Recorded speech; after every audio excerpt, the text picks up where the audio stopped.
Alors, on a sur, alors ça dépend des unités, mais sur celle-là, on a donc un système qu'on appelle un ERP. Cet ERP, en fait, c'est le système SAP, hein, donc un système allemand. Bon, qui est un système qui est assez lourd, parce que c'est vrai que c'est une pénétration dans tous les systèmes d'organisation de l'entreprise. Après, c'est aujourd'hui un système qui permet d'aller assez vite dans la détermination d'un certain nombre d'éléments et aussi d'avoir une certaine fiabilité.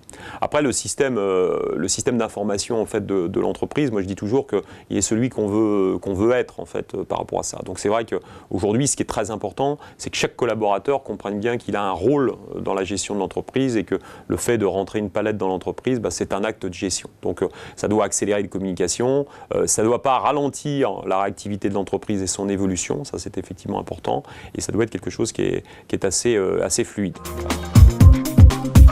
Il y a une organisation qui est de plus en plus développée, qui s'appelle la gestion partagée de l'approvisionnement, qu'on appelle rapidement la GPA. Alors tout ça, ce sont bien sûr des échanges EDI, hein, des échanges de données informatiques.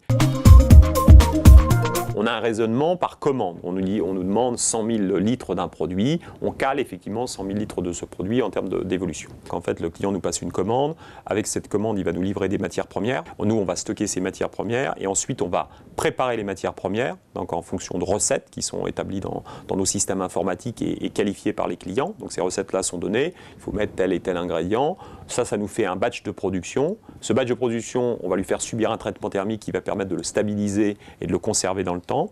On va conditionner les produits et ensuite on va avoir un certain nombre de palettes qui vont être expédiées.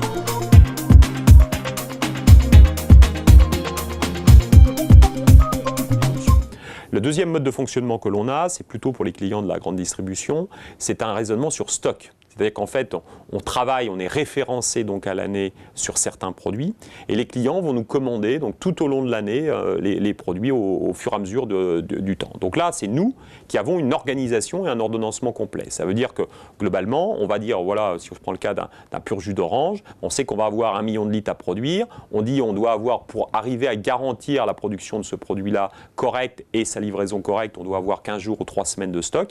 Et donc les équipes vont ordonnancer en fait les productions. Alors comment ça marche? On a donc des prévisions, donc des prévisions de vente qui sont au départ à l'année, puis ensuite qui sont ramenées à 13 semaines en lycée, puis en finale à 3 semaines, d'accord?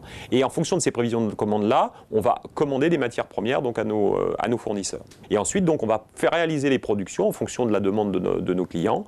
Et au fur et à mesure, le client va venir donc, soit enlever les produits, soit on va lui livrer les produits.